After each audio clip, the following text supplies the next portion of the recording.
Well, I think there are a few secrets that we could disclose that we have found that are very important for the Finnish education system and model. The first one has been realizing that equality, inclusion, and quality works hand in hand. And for us, it's been very important to build our education system on the foundation that we really provide equal opportunities for all children and all our students, and that there are no closed doors in our education system. So if you want to go to vocational education after primary education, you can continue to university if you want to. And this is, I think, also important for our young students to know that there's always doors open and equal opportunities for everybody. The second secret is teachers. We have invested a lot in teachers and also seen how important they are for our education system and for quality in education. And I think what's special for the Finnish model is that we put a lot of trust in teachers, in their professional skills, professionalism. We have no standardized testing in primary education or school inspections, but we really want to tell teachers that we trust you to know what you're doing in the classroom because you are the experts on teaching and on pedagogics.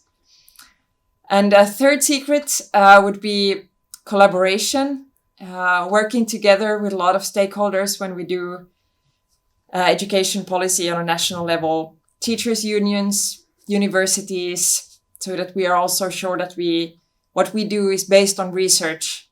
So we have asked the right questions and hopefully also gotten the right answers. And I've heard a lot also about teachers being listened to also by authorities, by government, by power. That's the collaboration is about also dialogue and conversation between the teachers and students, as well as the decision makers. Yes, when we talk about trust in the system, it's really based on us trusting that teachers should have a lot of autonomy in their work. So they decide on assessment, they decide on teaching methods. They are also involved in making both local and national curricula, which of course is very important for the implementation of these national curriculums. And also I've said as a minister that the one most important stakeholders when we do laws on educational policy is the teachers' union. So really working together with teachers' representatives also when we decide on what's going to happen in our education system. It's wonderful. When a lot of people are afraid of unions, you actually embrace them and bring them in order to make decisions. Yes, because we've seen that this collaborative model of working really works very well. And I think from a policy point of view, it's also brought stability in a way to our education system, that we all agree on the big lines of policy. We might disagree on smaller things, but when it comes on the big issues of equality, teachers' education, equal opportunities, we are all on the same page. What was the trigger in the Finnish model? What made the Finnish model shift towards this success?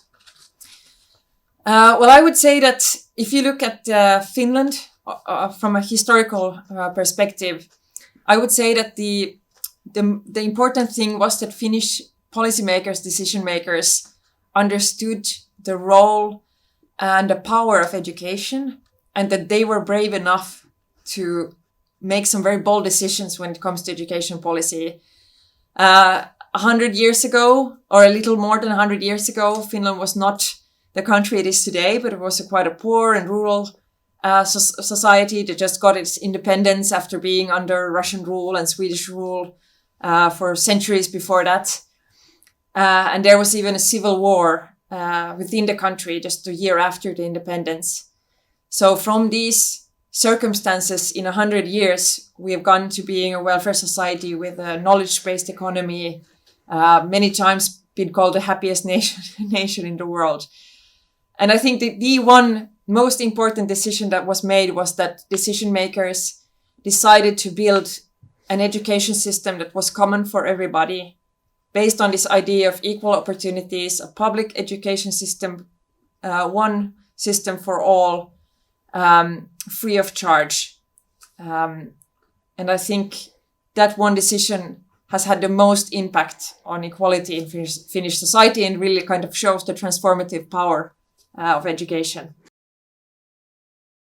Well, I think when you talk about education policy, I think it's important that policymakers address, acknowledge, and remember that we cannot just copy a system and put it into another country. I mean, each policymaker, each country has its own challenges, its own opportunities, its own issues that it needs to address and take into consideration when we talk about education policy.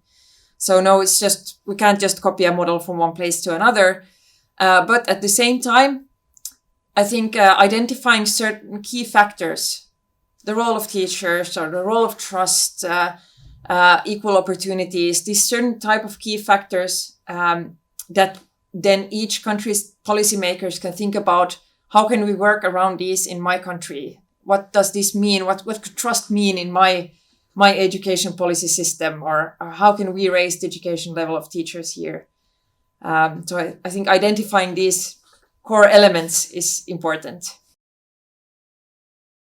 Well, of course, I mean, the whole idea in the Finnish system is that all children and youth are entitled to education. So when refugee children come to Finland, of course, they have the right to participate in education. But I also see it as the obligation of society to then address the needs of children that have just moved to the country in a sufficient manner so that we can provide them with sufficient language skills, for example. Not so easy always, because Finnish is quite a difficult language and a small one, also on a global scale to learn. And that we as policymakers address issues such as racism and discrimination and try to see both kind of the visible forms of discrimination and of course address them and work against it in schools, but also different types of invisible obstacles that we might have in our societies or in our education system that creates obstacles for children who have moved to Finland and obstacles for them to be able to kind of fulfill their own potential and use the opportunities that we want to give them. So policymakers must address also these invisible obstacles and try to remove them. I think the key messages that I want to talk about has to do with teachers and trust in teachers, has to do with collaboration with different stakeholders, and also about the role of investing in education, the importance of looking at education not as expenditure but as an investment.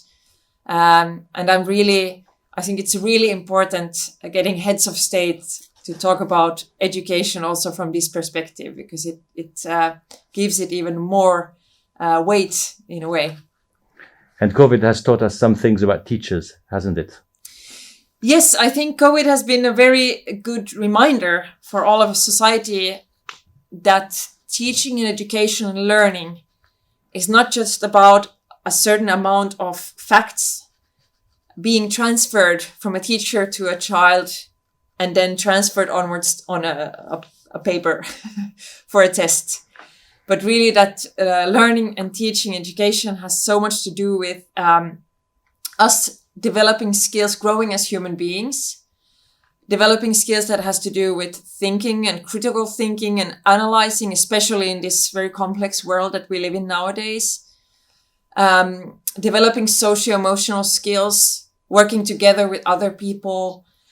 And none of this is possible unless people are together physically and interact with each other. So I think the pandemic has really reminded us of the role and importance of schools as communities. That I got involved in a student organization when I was on upper secondary level.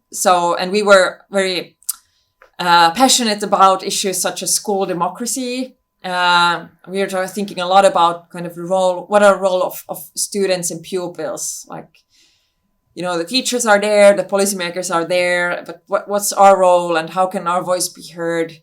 How can we be more involved in decision making in schools and so on? So that was where I started, and then ending up in politics. I have been working a lot with education policy.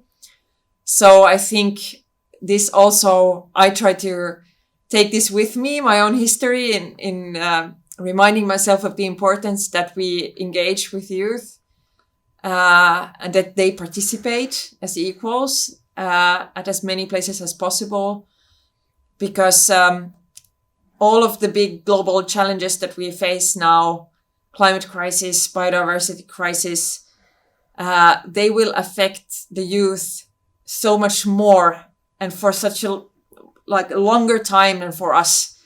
So we have an obligation, in my opinion, to engage with them and make them participate in forums such as this and summits such as this and the discussions and debates that are going on here.